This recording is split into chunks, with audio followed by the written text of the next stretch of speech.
Lloyd Marcus, a man I am proud to know, really got me fired up with his article today about the reprehensible behavior of Joe Biden. Now, for you liberal college students, Biden is the Vice President of the United States, and I don't have time to explain what that is, so just listen. Lloyd was on a rampage today, and I don't blame him.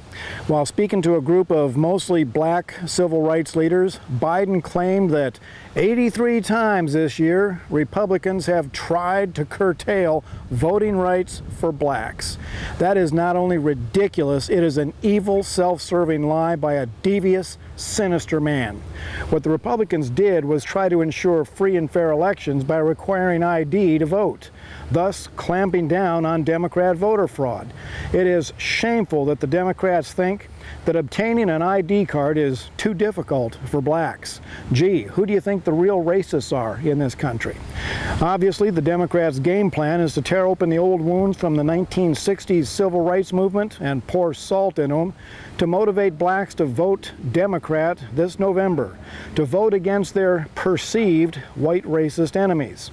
Lloyd refuses to give Biden's evil lies a pass. That kind of behavior is not just politics as usual. It is dangerous and irresponsible to fan the flames of racial hatred. The entire Obama drama has seen racial violence and murder skyrocket. We have reports from over 70 U.S. cities of black mobs hunting down whites, beating them, and sometimes killing them. Don't look for these stories on MSNBC. They're not journalists. They are political activists. Now, WorldNet Daily has a complete list of the reports. Liars like Joe Biden are getting people killed. That is what the Democrat Party has become.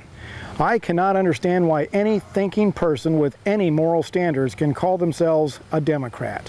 When I meet someone who says they're a Democrat, I see a person who has no problem with lying. I see a person who either is a sexual pervert or who supports perversion and who encourages such people to have unrestricted access to American children. I see a person who supports the slaughter of 60 million innocent Americans without even blinking. When I meet a Democrat, I see the total destruction of America's work ethic. I see the total destruction of Martin Luther King's dream of a day when character would be more important than skin color. The total destruction of John F. Kennedy's "Ask not what your country can do for you, ask what you can do for your country." When I meet a Democrat, I see a person who is okay with the lowering of educational standards until the USA isn't even in the top 25 nations anymore. When I meet a Democrat, I see a person who has no problem with this nation being flooded with foreign criminals carrying syphilis, Ebola, cocaine, or even bombs. I see a person who cares more about an earthworm than they do about American farmers. You know, there was a time when the Democrat Party cared about America. Not anymore.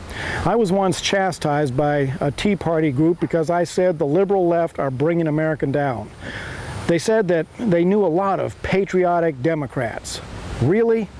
What I just listed is the Democrat platform. How can anyone stand for those things and still be called an American patriot? How can anyone stand for those things and call themselves a Christian? And don't give me any nonsense about staying with the Democrat Party because you want to change it from within. You don't join the KKK because you want to make them respectable. Joining such a group destroys your respectability. If you don't like Republicans, and a lot of us don't, then join the Constitution Party. It is rapidly becoming one of the most powerful, and they do have a good platform. Now, if you think this message needs to be heard by more people, then please consider becoming a monthly donor. This is Wild Bill for America saying think about it. Thanks for watching, and America bless God again.